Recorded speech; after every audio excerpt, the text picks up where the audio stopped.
En mi predicación pasada aprendimos acerca de la iglesia como una comunidad de gracia santificadora e intenté sellar en ustedes la verdad de que hay un sentido en el que la salvación es un proyecto comunitario e intenté cumplir este objetivo usando Hebreos capítulo 3 versículos 12 al 14.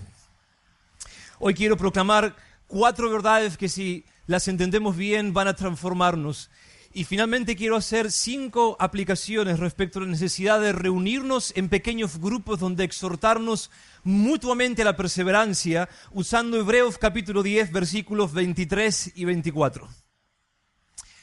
Vamos a orar una vez más, pidiendo gracia al Señor. Señor mío, yo te doy tantas gracias por haberme concedido el honor y el gran privilegio de poder trabajar, dedicándome a estudiar tu palabra, a conocerte y a entenderte, para entonces poder darte a conocer a otros. Señor, concédeme, por el poder de tu Espíritu Santo, hacer en el corazón de mis hermanos las cosas que vos hiciste en mi corazón durante la semana. Te lo suplico, Señor, y aún mucho más hacen todos nosotros juntos ahora. Te lo rogamos juntos, Señor. Seas grandemente exaltado hoy. Amén. Empecemos sin demoras. 4 declaraciones concisas, bíblicas, que son verdad respecto a la iglesia. En primer lugar, la iglesia es la familia de Dios. La iglesia es la familia de Dios. En las Escrituras se nos dan diferentes cuadros para describir lo que es la iglesia. Se nos pintan diferentes cuadros para enseñarnos qué es la iglesia. Se nos dice que la iglesia es una comunidad de pámpanos que proviene de una vid. Se nos dice que es un ejército con un general. Se nos habla de la iglesia como un cuerpo con una cabeza. Pero por sobre todas las cosas, las Escrituras nos enseñan que la iglesia es una familia con un padre. Una comunidad de hermanos con un padre. Eso es lo que la iglesia es por sobre todas las cosas. Eso es lo que nosotros, los que hemos creído en Cristo, somos. De Dios y unos de otros. Hijos de Dios y hermanos unos de otros. La iglesia es la familia de Dios. Consideren la siguiente declaración de Jesús en Mateo capítulo 12, versículos 46 al 50. Mientras él aún estaba hablando a la multitud, he aquí su madre y sus hermanos estaban afuera deseando hablar con él. Y alguien le dijo, he aquí tu madre y tus hermanos están fuera deseando hablar contigo. Pero respondiendo él al que se lo decía, dijo, ¿quién es mi madre? ¿Y quiénes son mis hermanos? Y extendiendo su mano hacia sus discípulos, dijo, he aquí mi madre y mis hermanos, porque cualquiera que hace la voluntad de mi Padre que está en los cielos, ese es mi hermano y mi hermana y mi madre. Ahora debemos tener mucho cuidado con esta declaración porque las sectas usan estas palabras de Jesús para separar a los miembros de la iglesia de sus familiares según la carne. Jesús no está negando que María y los hijos biológicos de María sean su madre y sus hermanos. Él no está negando eso. Más bien lo que él está haciendo es afirmar que hay un sentido más profundo en que solamente aquellos que hacen la voluntad de su Padre que está en los cielos son su familia. Eso es lo que él está haciendo. Está diciendo esencialmente que hay un vínculo familiar más profundo que la sangre que compartimos con nuestros familiares según la carne. Nuestro amor por el Padre es el vínculo más fuerte. Eso es lo que Jesús está diciendo.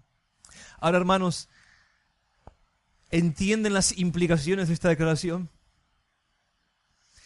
Lamentablemente nosotros seremos separados para siempre por la muerte de nuestros padres, cónyuges, hermanos e hijos que no se reconcilian con Dios por medio de Cristo. Eso es verdad, una triste verdad. Pero he aquí nuestro consuelo. que caminaremos por los siglos de los siglos para siempre como una feliz y armoniosa e indescriptiblemente bella familia con aquellos que se han reconciliado con Dios por medio de Cristo y han llegado a ser sus hijos y por implicación nuestros hermanos. Esa es la verdad. Nuestra familia, en un sentido más profundo, es la familia de Jesús. Y la familia de Jesús son aquellos que hacen la voluntad de su Padre que está en los cielos, nos dice Él. Consideren las verdades que Pablo declara en este sentido en Efesios capítulo 2, versículos 18 y 19. Él dice esto respecto a aquellos que se han reconciliado con Dios el Padre por medio de Dios el Hijo. Por medio de Él, de Cristo, los unos y los otros, los que éramos desconocidos y extraños antes, tenemos nuestra entrada al Padre en un mismo espíritu. Así que ya no sois extraños ni extranjeros, sino que sois conciudadanos de los santos y sois la familia de Dios. Oh, hermanos, escuchen, y sois la familia de Dios. ¿Saben lo que significa esto, hermanos? ¿Saben lo que significa esto para cada uno de ustedes que se han reconciliado con Dios el Padre por medio de Jesús? Que cuando ustedes llegaron a la iglesia, llegaron a su casa. Cual hijo pródigo perdido, llegaron a su casa. Esa es la verdad. Cuando llegaste a la iglesia, llegaste a casa. Cuando Cristo te encontró perdido y extraviado, encontraste tu gozo, encontraste el sentido de tu vida, encontraste paz, encontraste propósito, encontraste tu identidad y encontraste tu familia. Eso es verdad. Encontraste tu familia. Y eso significa, escúcheme muy bien, que si llegaste a casa ya nunca más vas a estar solo. Nunca más vas a estar solo si perteneces a la familia de Dios. No vas a estar solo ni en la vida, no vas a estar solo en la muerte, no vas a estar solo en los días malos, ni en los días buenos, no vas a estar solo en la gloria. Vas a estar con aquellos que en esta vida te reuniste y caminaste como una familia alrededor de Cristo, nuestro Salvador. Esa es la verdad de las Escrituras. Cuando Cristo nos encontró, se acabó la búsqueda de una identidad familiar. Somos hijos de Dios y pertenecemos a la familia de Dios. Oh, si entendiéramos esto, qué verdad tan gloriosa, qué verdad tan maravillosa y tan transformadora. Consideren lo que Pablo dice en Romanos capítulo 8, versículo 29. Consideren lo que él afirma respecto a los que son salvos y han de ser salvos. Dios dice, los predestinó, lo que significa que desde antes de la fundación del mundo, Dios decidió cuál sería el futuro eterno de ellos. Dios los predestinó para que Cristo, Dios los predestinó para que Cristo sea el primogénito entre muchos hermanos. Entre muchos hermanos. Lo que significa que el propósito mismo por el que Dios te creó es que seas un hermano de Jesucristo y por lo tanto un hermano de todos los demás hermanos de Jesucristo. ¿No nos enseñó Él a orar en Mateo capítulo 6, versículo 9, desde el principio, Padre nuestro? Es plural, ¿no? Padre nuestro. Desde el día 1, el cristiano ora con esas palabras, Padre nuestro. Hemos sido creados, predestinados para ser hermanos de Jesucristo. Y esto significa que cuando ves a otro cristiano, cuando ves a otro que realmente ama al Señor Jesús, otro que está unido a Él por medio de la fe, estás en presencia de uno con quien vas a convivir como una familia por los siglos de los siglos de los siglos alrededor de Jesús. Y eso debe inspirarnos reverencia, gozo y una profunda valoración por aquellos que Dios escogió para que sean nuestra familia. ¿No es eso una verdad transformadora? ¿No deberíamos estar continuamente agradecidos por poder conocer y caminar con aquellos que fueron predestinados junto con nosotros para vivir alrededor de las glorias y la benevolencia del Hijo de Dios? Ahora déjenme darles una advertencia antes de pasar al próximo punto. Y esta es una advertencia que yo mismo necesité escuchar muy seriamente. Y es esta: no dañes a la iglesia con tu idealismo. No dañes a la iglesia con tu idealismo. No vengas acá esperando una familia color de rosa, porque lamentablemente no somos perfectos, ni casi perfectos. Somos débiles. Si formas parte de la familia de Dios, vas a ser defraudado. Otros se van a equivocar respecto a vos. Vos también vas a hacer lo mismo, y no debes juzgar a tus hermanos,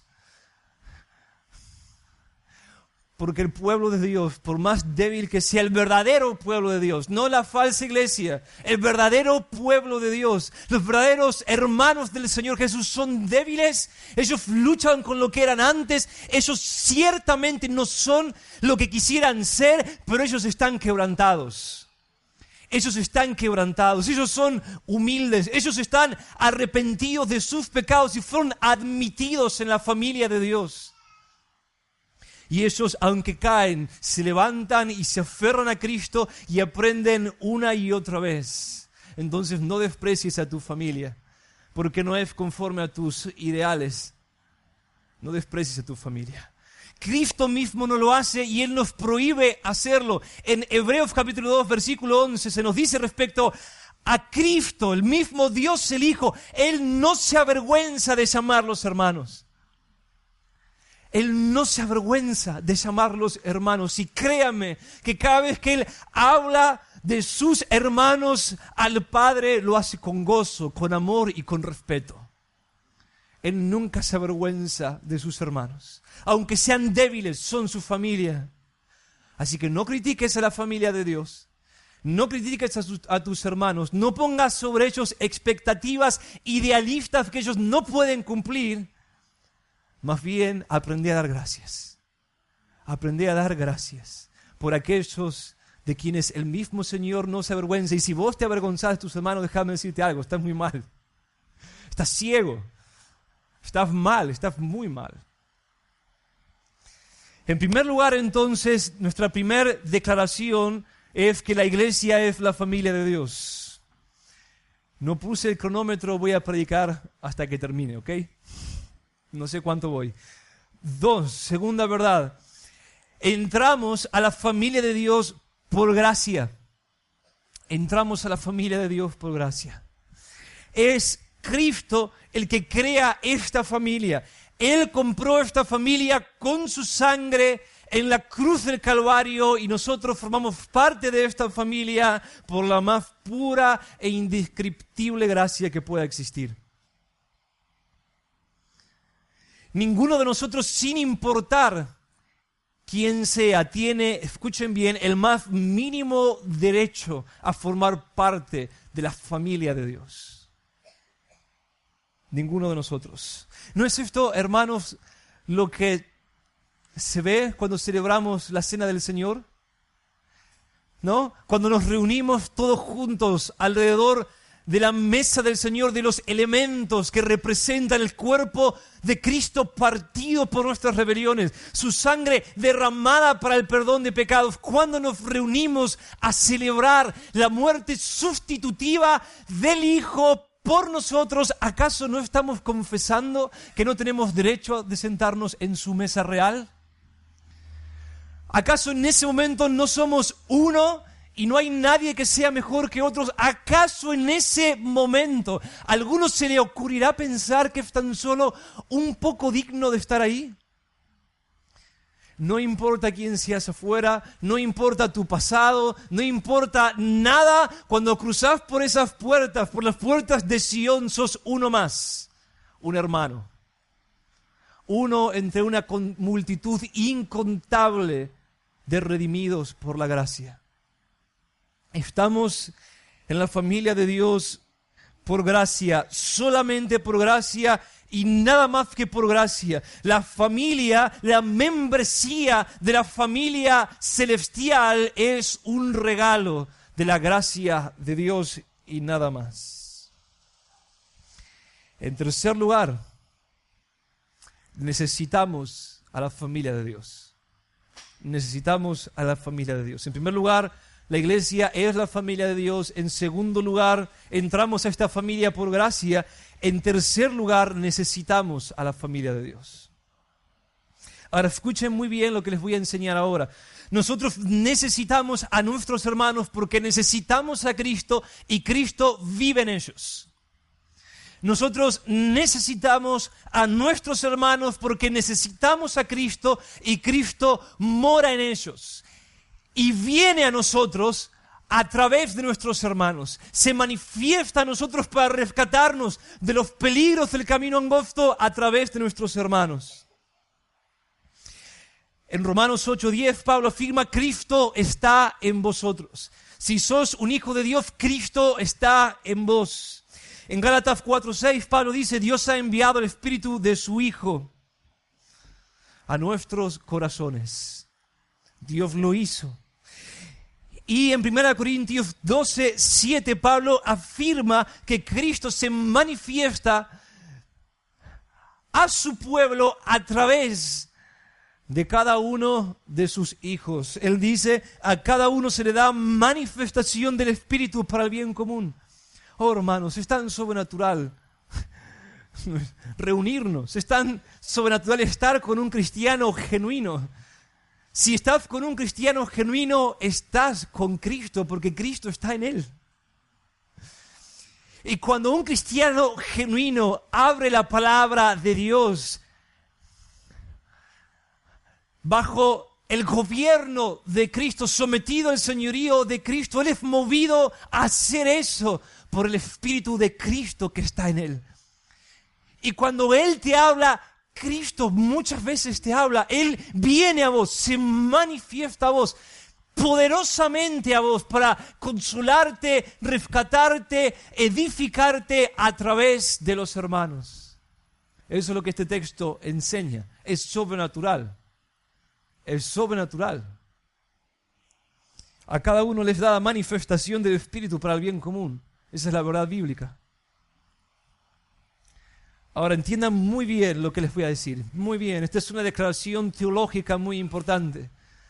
Así como Dios no va a evangelizar el mundo, ni va a salvar a ningún pecador sin las voces humanas de sus hijos que por su Espíritu proclaman su palabra. Así como Dios no va a hacer eso, Él tampoco va a preservar, va a proteger y va a edificar a sus hijos sin la predicación del resto de sus hermanos a través de su Espíritu.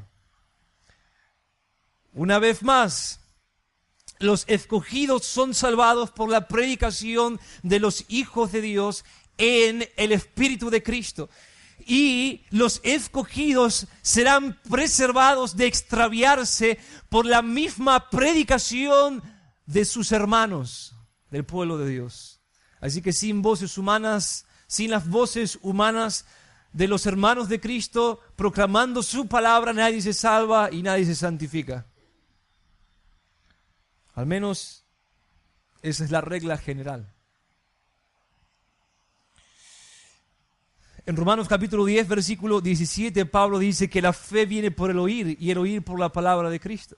Y entonces él pregunta: ¿y cómo van a oír si no hay quien les predique? Vayan y prediquen, dice Pablo. Así que la fe viene por el oír y el oír por la palabra de Cristo, y oímos la palabra de Cristo cuando los hermanos de Cristo la proclaman. Y el asunto, mis hermanos, es, tal y como lo aprendimos la semana pasada, que cuando nosotros creímos por primera vez, la batalla por creer no se terminó, comenzó. La batalla de la fe, la batalla por creer que Cristo es el tesoro escondido y que Él vale infinitamente más que cualquier cosa que podamos perder, aun si lo perdemos todo por tenerlo a Él. La batalla por creer eso, por atesorar a Cristo, por verlo tal y como es. La fe es un ojo para ver la realidad. La fe es un ojo para ver la realidad, y esa batalla no termina cuando creímos por primera vez. Comenzó. Este fue nuestro texto la semana pasada para probar esta verdad y aplicarla a nosotros. Hebreos capítulo 3, versículos 12 y 13. Tened cuidado, hermanos, no sea que en alguno de vosotros haya un corazón malo de incredulidad. Así que luchamos contra la incredulidad de los creyentes. Hermanos, dice. Se está dirigiendo a personas que creen. Tened cuidado, hermanos, no sea que en alguno de vosotros haya un corazón malo de incredulidad para apartarse del Dios vivo. Así que estamos en peligro. La incredulidad quiere apartarnos. ¿Qué debemos hacer para prevenirlo, para no apostatar? Antes, exhortaos los unos a los otros. Exhortarnos significa tomar la palabra de Cristo y predicárnosla unos a otros, aplicárnosla unos a otros. Y exhortaos los unos a los otros cada día, ni más ni menos, mientras todavía se dice hoy, no sea que alguno de vosotros sea endurecido por el engaño del pecado. Así que la incredulidad quiere apartarnos y lo hace engañándonos, mintiéndonos respecto a quién es Dios, a fin de endurecernos y apartarnos de Él. Y la única forma de prevenir eso, según este texto, voy a corregir una imprecisión, una de las formas para prevenir eso, según este texto, no la única, una de las formas es por medio de la predicación de la verdad de nuestros hermanos, que vienen a nosotros y nos aplican la palabra de Dios. Escuchen a Dietrich Bonhoeffer. Leí un libro de él muy interesante, si alguno quiere leerlo, se llama Vida Juntos, de Dietrich Bonhoeffer. Voy a traerles varias citas de él.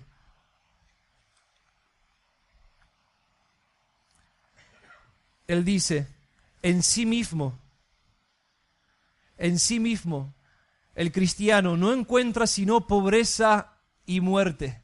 Y si hay socorro para él, solo podrá venirle de afuera.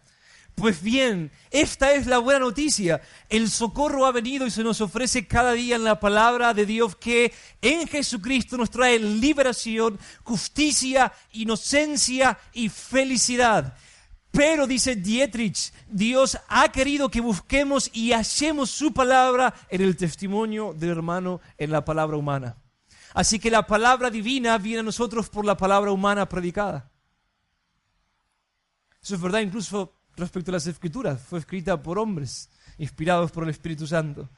El cristiano, por tanto, tiene absoluta necesidad de otros cristianos.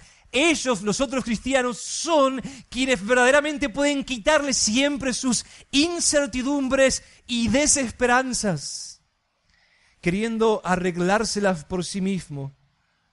El cristiano individual no hace sino extraviarse todavía más, necesita del hermano como portador y anunciador de la palabra divina. ¿Lo creen, hermanos? Eso es cierto. Eso es cierto. Nos necesitamos dramáticamente unos a otros. Esto es dramático. Se trata de que el pecado no nos engañe y nos endurezca apartándonos de Dios. Es dramático. No hay nada más cruel que abandonarnos unos a otros.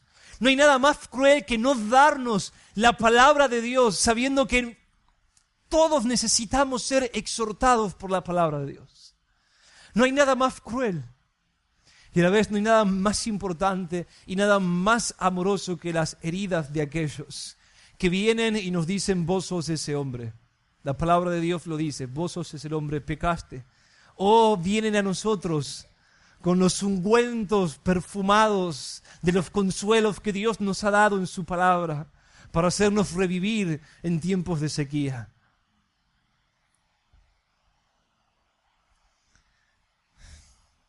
En cuarto lugar, aprendimos hasta ahora que la iglesia es la familia de Dios, que entramos a ella por gracia, que la necesitamos, y ahora entendamos que debemos entregarnos a ella. Debemos entregarnos a nuestros hermanos.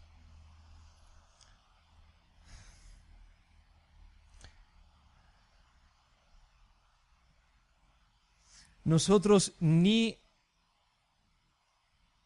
ganamos nuestro lugar en la comunión de la iglesia, ni podemos ganar nuestro lugar en la iglesia. La identidad como hijos de Dios se nos regala en Cristo por gracia. Pero una vez dentro se nos ordena que protejamos la unidad de la comunión y que la cultivemos. Que la protejamos y que la cultivemos. Eso es lo que se nos ordena.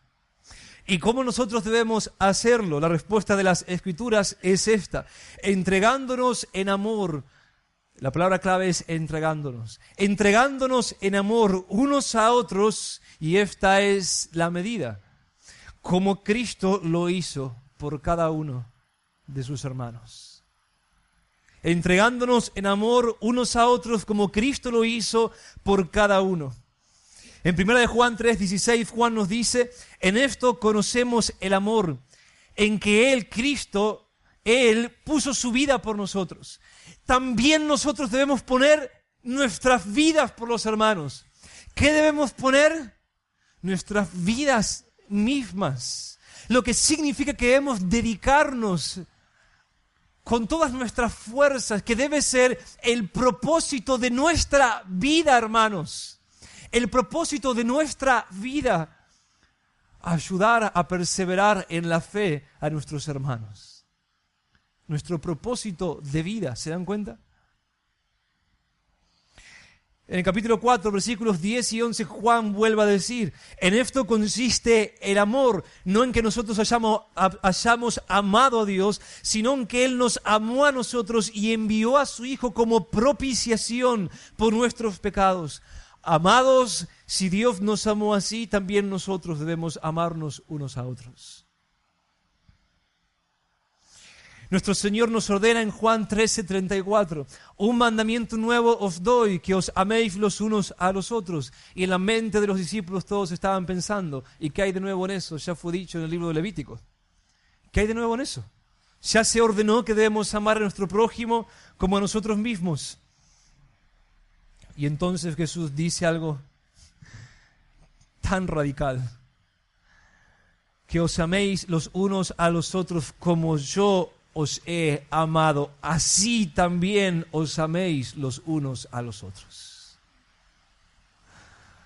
Oh, hermanos, les puedo asegurar que jamás vamos a graduarnos. El amorómetro jamás va a darnos positivo.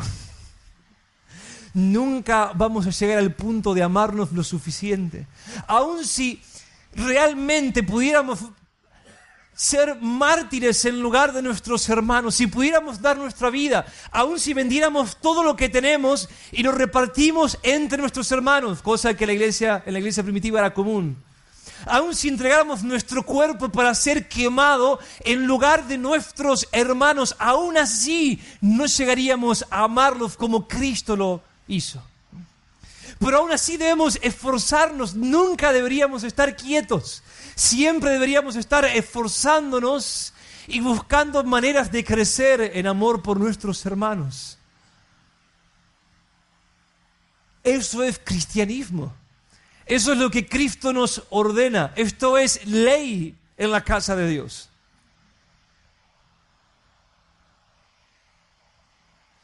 La iglesia debe ser una comunidad en donde el amor se desborda de unos para con otros para cubrir nuestras necesidades de manera integral. Eso es lo que debería suceder. Debería ser evidente para cualquiera que observe de afuera que el propósito de cada uno es dedicar su vida al bien del otro. No es posible seguir a Cristo y no entregarnos a su familia. Cuando elegimos a Cristo, lo sepamos o no, elegimos a su familia. No podemos separar a Cristo de su familia. Él no lo hace y Él no nos permite hacerlo tampoco. En el día del juicio final, Él dirá a aquellos que realmente lo amaron y amaron a su pueblo. Él dirá respecto a las buenas obras que ellos hicieron a sus hermanos dentro de la iglesia. Mateo 25:40, en verdad os digo que en cuanto lo hicisteis a uno de estos hermanos míos, lo que hicisteis a uno de estos hermanos míos, aún a los más pequeños, a mí me lo hicisteis. Oh, wow, a mí me lo hicisteis. Sin embargo, Él va a decir a aquellos que no amaron a su pueblo y que no sirvieron a los hermanos de Cristo. Él va a decir, versículo 45, en verdad os digo que en cuanto no lo hicisteis a uno de los más pequeños de estos, mis hermanos, tampoco a mí lo hicisteis. Y van a ir a la condenación. ¿Se dan cuenta el barómetro que Cristo va a usar el día del juicio final, entre otros? Pero la regla, lo que Él va a hacer, Él va a juzgar al mundo por lo que hicieron con sus hermanos. Si amaron a mi pueblo, me amaron a mí, son bienvenidos. La marca de que me pertenecen es que aman a mis hermanos. Pero Él entonces va a preguntar al resto del mundo si amaron a su pueblo o no lo amaron. ¿No es increíble que esa sea la regla? Que así sea como Él nos dice que va a hacer. Y si Él dice que lo va a hacer así, lo va a hacer así. Es increíble. Si amamos a Cristo, debemos amar a su familia. Primera de Juan 4:21, este mandamiento tenemos de Él, que el que ama a Dios, ame también a su hermano. No hay escapatoria. No puedes casarte con Él y no con sus hermanos. Esto no es opcional. Cada uno debe entregarse sin reservas, sin límites y sin condiciones a los hermanos de Cristo. Vean lo que Pablo dice en 2 Corintios 8:5 a un grupo de iglesias locales en Macedonia. Primeramente se dieron, escuchen esto, primeramente se dieron a sí mismos al Señor y luego a nosotros por la voluntad de Dios. Acá tenemos toda la ecuación en un solo texto, ¿no? Primeramente se dieron a sí mismos al Señor. No le dieron al Señor algo de su tiempo, de su dinero o alguna que otra buena obra. Se dieron a sí mismos por completo sus vidas al Señor. Y luego, en segundo lugar, se dieron de la misma manera a sí mismos, dice Pablo, a nosotros por la voluntad de Dios. Era la voluntad de Dios. Tenían que darse, después de darse a Cristo a sí mismos, a su pueblo.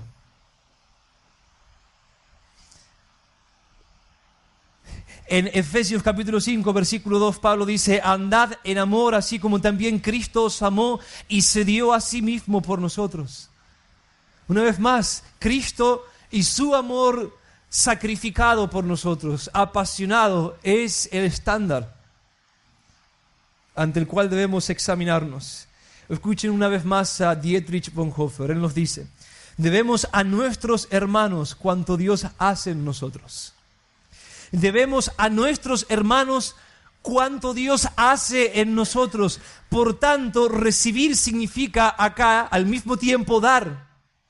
Y dar tanto cuanto se haya recibido de la misericordia y el amor de Dios.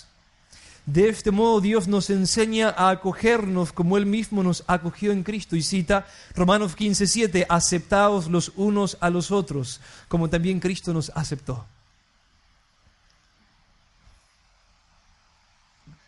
No hay escapatoria.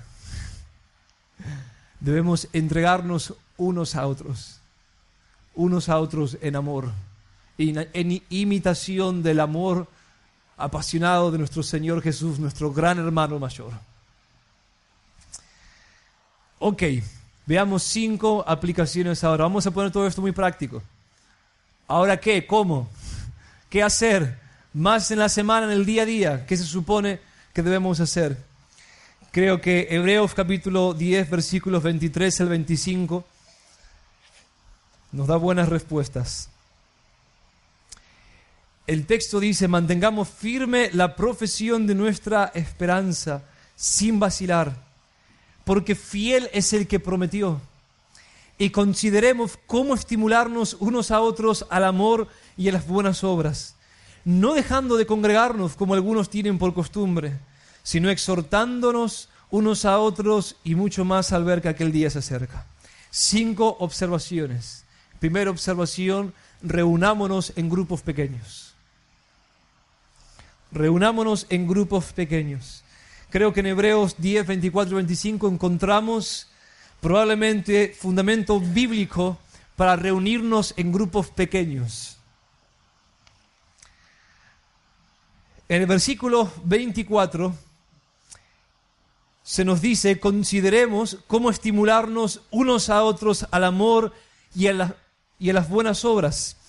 Pero la gramática del versículo 25 nos dice que eso, o sea, estimularnos unos a otros al amor y a las buenas obras, debe ocurrir en el contexto de algún tipo de reunión. Porque después de pedirnos que no dejemos de exhortarnos mutuamente al amor y a las buenas obras, algo que solo puede ocurrir cuando estamos reunidos en pequeños grupos en los que podemos interactuar de tal manera que unos a otros nos consideramos y nos estimulamos al amor y a las buenas obras. Entonces, después de la exhortación se nos dice, no dejando de congregarnos como algunos tienen por costumbre. En la gramática de estos versículos, entonces la forma de continuar exhortándonos, estimulándonos al amor y a las buenas obras unos a otros es no dejando de congregarnos. Por lo que para poder cumplir con este mandamiento de la exhortación mutua, debemos reunirnos en pequeños grupos en donde podamos cumplir con el propósito de fortalecernos en nuestro amor y en nuestra capacidad para hacer buenas obras. Así que pienso que el autor de la carta a los Hebreos, al dar esta exhortación, tiene en mente algún tipo de pequeña reunión lo suficientemente íntima y familiar como para que entre todos podamos interactuar. Creo que esa es una palabra importante acá, interactuar. Unos a otros, estimúlense al amor y las buenas obras. Eso no puede ocurrir, por supuesto, en el marco de una reunión dominical general, en donde solamente hay uno de nuestros hermanos que está predicando. No hay interacción de unos a otros ahí. No estamos ahí considerando cómo estimularnos al amor y las buenas obras unos a otros. Solo podemos considerar cómo estimularnos al amor y las buenas obras unos a otros en pequeñas reuniones. En nuestra iglesia nosotros hemos creado dos tipos de reuniones teniendo en mente textos como este. La reunión de los grupos comunitarios y la reunión de los grupos de concertación. Los grupos comunitarios son grupos mixtos donde nos reunimos para repasar la predicación dominical y contar cómo fuimos afectados, dar testimonio de cómo el Señor está trabajando en nuestras vidas y exhortarnos unos a otros. Los grupos de concertación son grupos más pequeños y no mixtos, en donde nos comprometemos a rendirnos cuentas unos a otros y a aplicarnos la palabra de Dios unos a otros, de la manera más pertinente que eso pueda ser posible. Estas reuniones están planificadas y pensadas para que sean, en las palabras de Martín Lutero, el momento de descanso entre los lirios y las rosas. El momento de descanso entre los lirios y las rosas en medio de todos los problemas que tenemos en la semana, en medio de todo lo mundano que hay en la semana en nuestras vidas. Así que creo que la enseñanza de Hebreos capítulo 10, versículos 24 y 25 es que aunque las reuniones dominicales son importantes, no son suficientes. No son suficientes. Necesitamos a los hermanos en la semana, entregándonos unos a otros porque nos necesitamos tanto, que no podríamos perseverar solos sin las exhortaciones de ellos. Segunda observación, así que lo primero que este texto nos dice es: reúnanse, familia de Dios, que por la gracia fue comprada, que se necesitan, que deben entregarse, reúnanse. Y en segundo lugar, él dice, no falten a las pequeñas reuniones entre semana. El versículo 25 nos ordena respecto a este tipo de reuniones, no dejando de congregarnos como algunos tienen por costumbre. Esto es un llamado a valorar las pequeñas reuniones con los hermanos, ¿no? Déjenme decirle algo, hermanos. Esta semana lloré varias veces mientras preparaba este mensaje. Profundamente conmovido y compungido al pensar en nuestra historia, al pensar en ustedes, en las cosas que el Señor ha hecho entre nosotros. Todos nosotros estábamos solos ¿no? O la gran mayoría estábamos solos hasta que hace unos 7 años atrás Dios abrió Familia de la Gracia. Fue Dios el que lo hizo. Fue Dios el que lo hizo. Y me emocionaba al pensar que no estamos solos, que yo no estoy solo, que yo no caminé los últimos 7 años de mi vida solo. Yo soy amado y yo los amo. Y lloré como un niño varias veces, conmovido ante la verdad de que no los merezco, de que es por gracia y solamente por gracia, y nada más que por gracia, que puedo estar acá para ser amado y servido por ustedes y a la vez para tener el privilegio tan grande de amarlos y servirlos yo a ustedes. Si tan solo una vez en tu vida pudieses ver a uno de tus hermanos escogidos, si tan solo eso Dios te concediera, sería gracia sobre gracia. Si pudieras tan solo una vez estar en la mesa del Señor para celebrar el Evangelio junto a tus hermanos, eso sería gracia. Si tan solo una vez un hermano en la fe, uno con quien algún día vas a caminar por los siglos de los siglos, se te acercara para consolarte en nombre de Cristo, para darte más felicidad, para librarte del engaño, del pecado, eso sería gracia. Pero miren, miembros de Iglesia Familia de la Gracia, lo que Dios ha hecho entre nosotros. Miren lo que Dios hizo. Nos concedió una familia con la que caminar. Es gracia, es solamente por la gracia que sos parte de esta historia maravillosa de amor con Jesucristo y unos para con otros. Es solo por la gracia que no estás peregrinando solo. ¿Pueden ver qué criminal es quejarnos de la iglesia? ¿Qué pecado tan grave es no valorar a nuestros hermanos?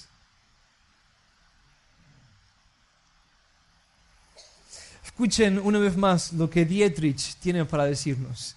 Él dice: si el mero encuentro entre dos creyentes produce tal gozo, qué inefable felicidad no sentirán aquellos a los que Dios permite vivir continuamente en comunidad con otros creyentes.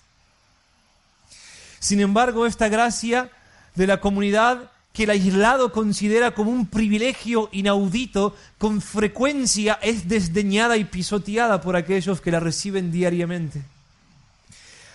Olvidamos fácilmente que la vida entre cristianos es un don del reino de Dios, que nos puede ser arrebatado en cualquier momento y que en un instante también podemos ser abandonados a la más completa soledad. Por eso, a quien le haya sido concedido experimentar esta gracia extraordinaria de la vida comunitaria, que alabe a Dios con todo su corazón, que arrodillado le dé gracias y confiese que es gracia, solo gracia. Eso fue lo que yo hice entre la semana. Postrarme ante el Señor y decir: es solo por la gracia que yo formo parte de esta familia local. Solo por la gracia. Solo por la gracia. ¿Y cómo serían nuestras vidas sin este don precioso de la iglesia? ¿Qué sería de nuestras vidas? El mandato es: no se acostumbren a la gracia. No se acostumbren a la gracia. Si la exhortación de no dejen de congregarse, como algunos tienen por costumbre, los amenaza, es porque ustedes no están viviendo como cristianos. No. Lo siento, pero esa es la verdad. Si te amenaza, si te preguntas: ¿y cómo yo se supone que voy a vivir así? Amando a mis hermanos, entregándome por ellos. Si esto choca con tu estilo de vida, si propone una revolución en tu agenda, es porque tu estilo de vida y tu agenda y tu mentalidad no es ni un estilo de vida, ni una agenda, ni una mentalidad de un discípulo del Señor Jesús. Estás mal, estás mal, estás mal. Te acostumbraste a la gracia probablemente. Reúnanse y no falten. Por amor a todo el mundo, no falten. En tercer lugar, podemos observar que debemos aumentar la frecuencia y la seriedad de nuestros encuentros, de nuestras reuniones, en la medida en que vamos llegando al fin del mundo.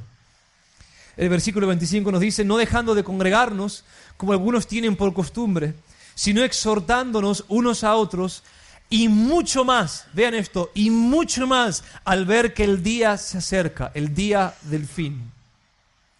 Así que siempre tenemos, como aprendimos en Hebreos capítulo 3, la necesidad de las exhortaciones amorosas, familiares, de nuestros hermanos en la fe. Pero esta necesidad se vuelve más apremiante, más dramática, más grande en la medida en que el fin se acerca. No dejando de congregarnos, dice el texto, y mucho más al ver que aquel día se acerca. Ahora, ¿por qué? ¿Por qué nuestra necesidad aumenta a medida que llega el fin? Porque las Escrituras nos dicen que los tiempos finales serán terribles. Que la maldad se multiplicará de una manera casi inimaginable. Que nuestros ojos van a ver las cosas que jamás pensaron que iban a ver. Y que lo que no imaginamos va a sucedernos. Y entonces más que nunca vamos a ser tentados a abandonar a nuestro Señor. Y entonces más que nunca necesitamos que otros nos prediquen el Evangelio. Que nos mantengan creyendo, que nos libren del engaño del pecado. Vean lo que Jesús dice en Mateo capítulo 24, 12 y 13. Y hermanos, es mi opinión que estamos en los tiempos previos a la segunda venida. Es mi opinión que estamos llegando a los últimos tiempos. Es mi opinión que a partir de la década del 60, todo lo malo que tenga que suceder va a suceder hasta que la ira de Dios se agote y el juicio sea impostergable. Jesús dijo: debido al aumento de los últimos tiempos, debido al aumento de la iniquidad, el amor de muchos se enfriará, mas el que persevera hasta el fin, ese será salvo. Mas el que persevera hasta el fin, ese será salvo. Seremos tentados a enfriarnos en nuestro amor. En estos días es más cierto que nunca el viejo dicho de Eclesiastés 4:10: ay del que cae cuando no hay otro que lo levante. Ay del que cae cuando no hay otro que lo levante. Porque caeremos y necesitaremos ser levantados muchas veces. Y así llegamos a la cuarta observación. Nos reunimos con un propósito. Si lo que la maldad a nuestro alrededor quiere hacer es enfriar nuestro amor, hemos de reunirnos para fortalecer nuestro amor. Eso es lo que el texto nos dice. Nos reunimos para que consideremos cómo estimularnos unos a otros al amor y a las buenas obras. Al amor y a las buenas obras. El amor es el fuego, la luz son nuestras buenas obras. El amor es la causa, la consecuencia son nuestras buenas obras. Hacer el bien a los demás, sin importar cuán malos sean. Así que se supone que deberíamos reunirnos para pensar, para considerarnos, dice el texto, lo que implica conocernos, escucharnos y luego pensar en la manera más eficaz de darnos la palabra de Dios unos a otros conforme a nuestras necesidades, para fortalecernos en el amor y en el poder para hacer buenas obras. Se supone que debería existir en la semana de la iglesia un tipo de reunión en donde, por la mutua exhortación amorosa, salgamos de esas reuniones con más capacidad para amar, con más motivación para hacer buenas obras. Así que ese es el propósito. Y en quinto y último lugar, nos reunimos para batallar por aquello de donde proviene nuestro amor, la fe. Nos reunimos para batallar por la fe una vez más.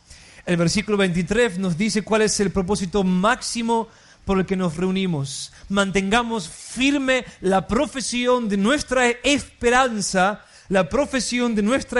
nuestra confesión de fe, en otras palabras. Mantengamos firme la profesión de nuestra esperanza sin vacilar, porque fiel es el que prometió. Porque fiel es el que prometió. Seguir manteniendo firme nuestra esperanza significa, en el versículo 24, seguir amando y haciendo buenas obras. ¿Por qué? Porque nuestro amor y nuestras fuerzas para hacer el bien a otros provienen de nuestra esperanza. Provienen de nuestra fe en lo que Dios nos prometió en Cristo. Y termino simplemente así. ¿Y cuál es esa esperanza? Nos reunimos para tirar leña al fuego de nuestra fe. ¿Cuál es nuestra esperanza? ¿Qué es lo que Dios nos prometió? ¿Qué estamos esperando? Lo que Pablo nos dice en 1 Corintios 15. Oh, escuchen bien, hermanos. Estoy cumpliendo con Hebreos 10 ahora. En un momento, en un abrir y cerrar de ojos, a la trompeta final, pues la trompeta sonará y los muertos resucitarán incorruptibles y nosotros seremos transformados, porque es necesario que esto corruptible se vista de incorrupción y esto mortal se vista de inmortalidad. Pero cuando esto corruptible se haya vestido de incorrupción y esto mortal se haya vestido de inmortalidad, entonces se cumplirá la palabra que está escrita, nuestra esperanza. Devorada ha sido la muerte en victoria. Me encanta la palabra devorada. Devorada por el gran león de la tribu de Judá. Devorada ha sido la muerte en victoria, y entonces cantaremos: ¿dónde está, oh muerte, tu victoria? ¿Dónde, oh sepulcro, tu aguijón? El aguijón de la muerte es el pecado, y el poder del pecado es la ley. Pero a Dios gracias, que nos da la victoria por medio de nuestro Señor Jesucristo. Y vean la aplicación de Pablo. Por tanto, amados hermanos, así es como él cumple Hebreos 10. Por tanto, amados hermanos, estad firmes, constantes, abundando siempre en la obra del Señor, sabiendo que vuestro trabajo en el Señor no es en vano. ¿Y quieren saber cómo va a seguir la historia después de que los muertos resuciten incorruptibles y todo lo demás?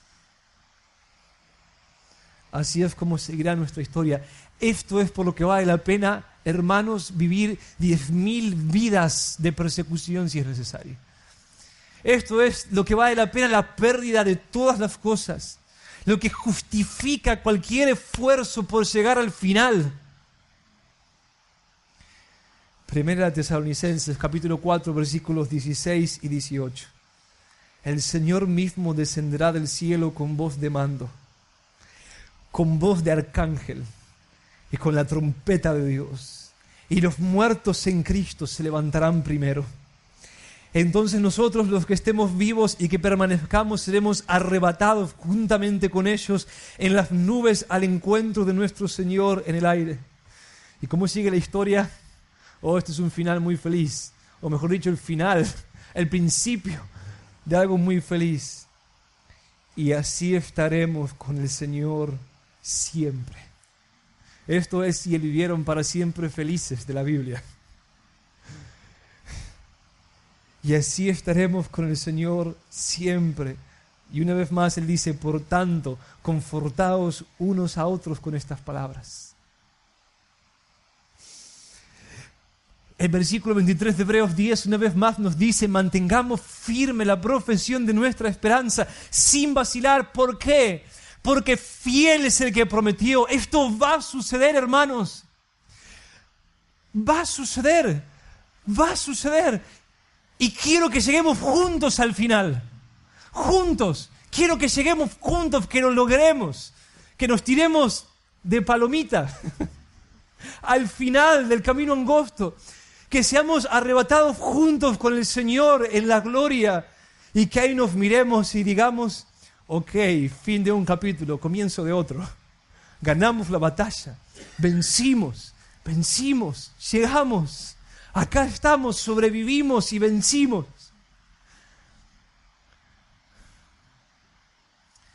La semana encontré una historia. No sé si es verídica o no, no pude corroborarla.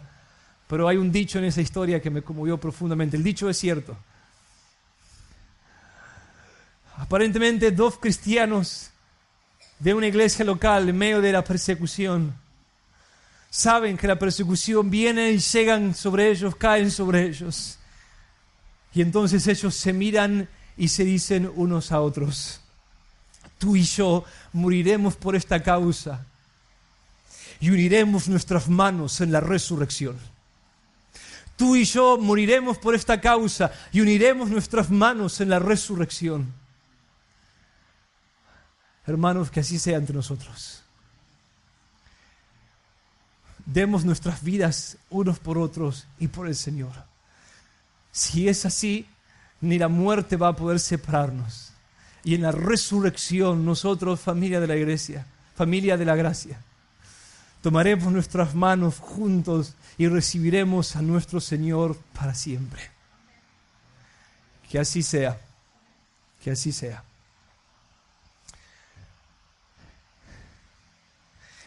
Y los que no son parte de nuestra iglesia son invitados. De parte de toda familia de la gracia, les digo, están invitados a ser nuestros hermanos. Y a que todo lo nuestro sea de ustedes. Si ustedes aman a nuestro Señor Jesucristo, nosotros los amaremos y pondremos nuestra vida por ustedes. Si quieren, esta es su casa. Esta es su casa. Señor, gracias. Gracias. Señor, yo te doy tantas gracias por mis hermanos. Yo no tengo palabras, Señor, no tengo palabras. Cualquier cosa que diga me parece superficial para intentar expresarte lo que hay en mi corazón respecto a mis hermanos. Cuánto los amo, Señor. Ellos son, en un sentido, Señor, todo para mí. No puedo imaginar mi vida. Ahora que los tengo, ya no puedo imaginar mi vida sin ellos. Gracias por tan maravilloso don. Hace una obra entre nosotros hoy, Señor. Enséñanos a valorarnos, a amarnos. Danos el gozo de entregarnos unos por otros. Vos, Señor, fuiste molido por nuestros pecados. Y el castigo para que tengamos paz fue sobre vos. Nosotros entonces hemos de imitarte, dando nuestras vidas unos por otros. Esto es lo que vos crees. Y si lo hacemos, Señor, sabemos que vas a abrir las ventanas de los cielos y vas a derramar bendición y vida eterna entre nosotros de manera sobreabundante. Oh, gracias, Señor, gracias. Y move, Santo Espíritu, a aquellos que están entre nosotros y no te aman, no aman al Hijo. Movelos hoy, Señor, movelos. A ver que ser parte de esta historia de amor es para lo que fueron hechos. Y que fuera de esta historia de amor solo hay vanidad y oscuridad hasta el final.